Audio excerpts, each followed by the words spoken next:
Today I will be explaining my racial deconstruction of the character Little John from Disney's 1973 animated movie Robin Hood. Robin Hood is a Walt Disney adventure movie made in 1973. It is based on the English folktale of Robin Hood and his merry men in their quest to liberate the citizens of Nottingham from the evil Prince John who is bleeding the people dry. This Robin Hood story is slightly different from the other classic Robin Hood adaptations, since all the characters are all anthropomorphic woodland animals.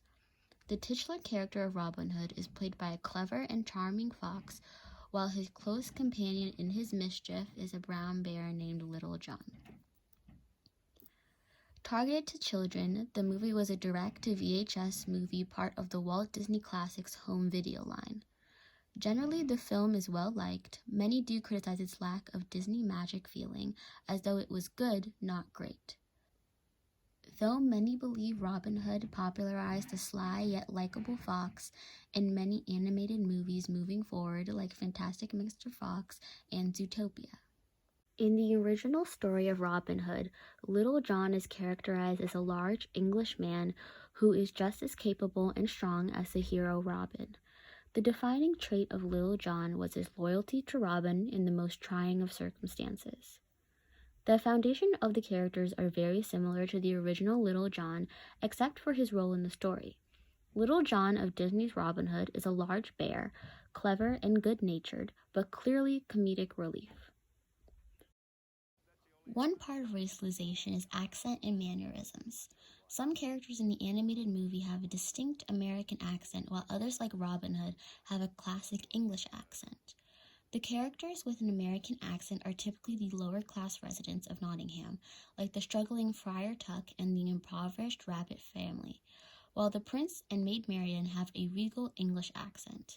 There are some animals that have southern accents as well, like the sheriff, our narrator Alan Adale, and Little John. Both Sheriff and Alan Adale use a distinctly white Southern American accent, but Little John is the only animal with an African American Southern accent. His language is full of slang and incorrect grammar.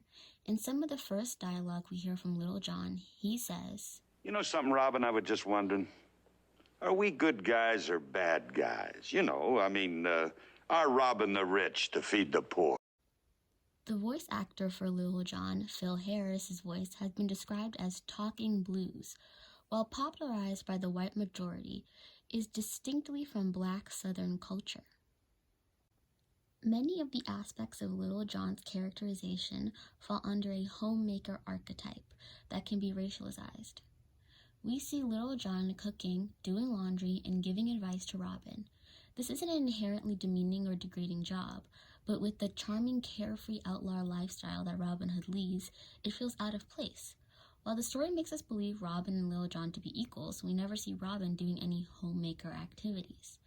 I would describe Little John's role in the story as an Uncle Tom archetype, meaning a character that is happily subservient, loyal, and whose purpose is to have the white heroes succeed in their goals, all which apply to the retelling of Little John. Other racialized behaviors we see Little John solely take place in is stealing hubcaps and swing dancing. Stealing hubcaps was a common joke about Black people at the time the movie was created, and similarly to blues, swing dancing was created by Black people as well. All the things I've detailed are all presented in a silly manner. It's funny he's wearing an apron and doing laundry. It's funny that his disguises don't fit because he's fat. It's funny he has big breasts in his costumes. It presents to the audience an image of a fat, large man holding laundry and stealing car parts, which are stereotypical characterizations of a Black man in media. I conclude that the racialization of Little John, the bear, in Robin Hood is of a Black man due to many cues in his voice, mannerism, and behavior.